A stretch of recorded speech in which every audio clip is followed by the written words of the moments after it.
పరిశుద్ధ నామమునకు మహిమ చెల్లును గాక. మరొక వాగ్దానంతో మేము ముందుకు రావడానికి ప్రభు చూపిన కృపను బట్టి ప్రభువుని నేను ఘనపరుస్తున్నాను.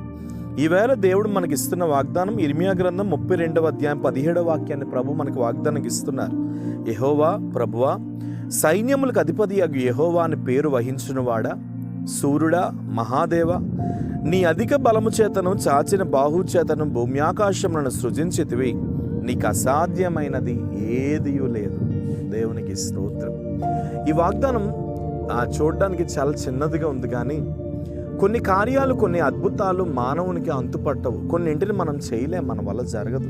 కొన్నింటిని మనం చేయలేం, మనిషి వల్ల అంతా అవ్వదు. ఇప్పుడు ఈ రోజున కిడ్నీ పాడైపోయి కిడ్నీ డయాలసిస్ చేయించుకుంటున్నారు. వాళ్ళకి ఎంత శ్రమ అవుతుంది.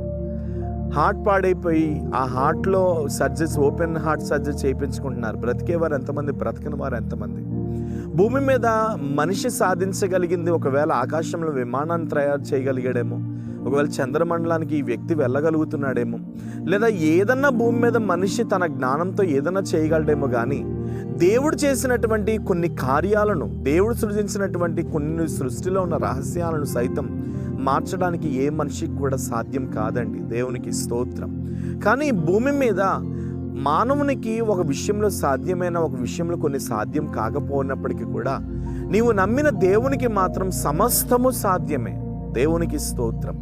ఆయన చేయగలిగిందంటూ చేయలేనిదంటూ ఏదీ లేదు. ఆయన ఏదన్నా చేయగలడు. ఆయన ఏదన్నా చేయగలడు. ఆయన ఏదన్నా చేయుటకు సమర్థుడైన దేవుడై ఉన్నాడు. ఆయన చేయి చాపితే ఆగిపోయిన కార్యం అంటూ ఏది ఉండదు. ఆయన ఆగమంటే ఆగాలి, ఆయన చెయ్యాలంటే చెయ్యాలి, ఆయన జరిగించాలంటే జరిగించాలి.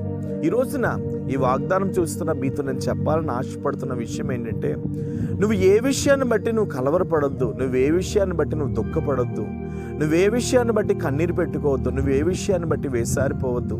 ఒకటి మాత్రం నేను చెప్పగలను, నీకు అసాధ్యమైన కార్యాలు ఏదున్నప్పటికీ అది దేవునికి కూడా సాధ్యమే. దేవునికి స్తోత్రం. ఒకవేళ ఈ వాగ్దానం చూస్తున్న నీవు, నా లైఫ్ అంతా కొలాప్స్ అయిపోయిందండి, నా బ్రతికంతా కొలాప్స్ అయిపోయిందండి, నా జీవితం ఏంటండి, నా బ్రతికేటండి, నా భవిష్యత్తు ఏంటండి అని ఒకవేళ నువ్వు ఏడుస్తున్నావేమో, ఈ పని జరగక, ఈ వ్యాపారం జరగక, ఈ ఉద్యోగం జరగక, నా పిల్లల భవిష్యత్తు బాగాలేదని ఒకవేళ నువ్వు వేదన పడుతున్నావేమో. కానీ ఒక మాట మాత్రం నేను నీతో చెప్పగలను, ఎవరు నీ చేతిని విడిచినాను, దేవుడు మాత్రం నీ చేతిని ఎన్నడూ విడవడు. దేవునికి స్తోత్రం. ఆయన నీ చేతిని విడిచే దేవుడు కాదు. ఖచ్చితంగా నేను చెప్పగలను, నీ జీవితంలో ఏ కార్యములు అయితే ఆగిపోయాయో, నీ బ్రతుకులో ఏ కార్యాలు అయితే ఆగిపోయాయో, నీ భవిష్యత్తులో ఏ కార్యాలు అయితే ఆగిపోయాయో, ఆ ప్రతి కార్యమును నా దేవుడు నీ జీవితంలో నిశ్చయముగా చేయబోతున్నాడు. హల్లెలూయా. కాబట్టి ధైర్యం తెచ్చుకో, నిబ్బరం కలిగి ఉండు. ఎవరు చేయి విడిచినా ఆయన మాత్రం నీ చేతిని విడవడు.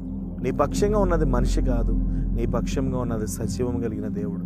ఆయనకు అసాధ్యమైనదంటూ నీ జీవితంలో ఏదీ లేదు. ఏదన్నా ఆయన చేస్తాడనే జీవితంలో. ప్రేమ కలిగిన పరిశుద్ధ తండ్రి, ఎంతమంది ఈ వాగ్దానం చూస్తూ వారి బ్రతుకుల్లో, వారి జీవితాల్లో తండ్రి, వారి భవిష్యత్తుల్లో ప్రభువా, ఏ సమస్యను బట్టి ఏడుస్తున్నారు, ఏ కన్నీటిని బట్టి ఏడుస్తున్నారు, ప్రతి కన్నీరు, ప్రతి సమస్య యేసు నామములో తొలగిపోవును గాక. ఇప్పుడే అసాధ్యమైన కార్యాలు సాధ్యపరచండి, ఆగిపోయిన కార్యాలు జరిగించండి. ప్రతి విధమైన అడ్డంకులన్నిటినీ యేసు అధికారం కలిగిన నామంలో బంధిస్తున్నాను. ఇప్పుడే మీరు అద్భుతం చేయండి, అనేకులకు దీవెనకరంగా మార్చండి.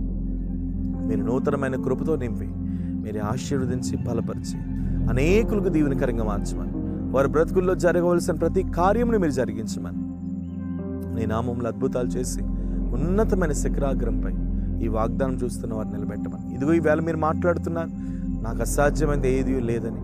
ఆ వాగ్దానం చేత పట్టుకొని నీ కొరకు బ్రతకడానికి కృపనివ్వమని యేసు నామం నీ ప్రార్థన అడుగుతున్నాను తండ్రి. ఆమేన్. God bless you. నిశ్చయంగా ప్రభు కృప మీతో ఉంది. ధైర్యం తెచ్చుకోండి. దేవుడు మిమ్మల్ని దీవించును గాక. Praise lord.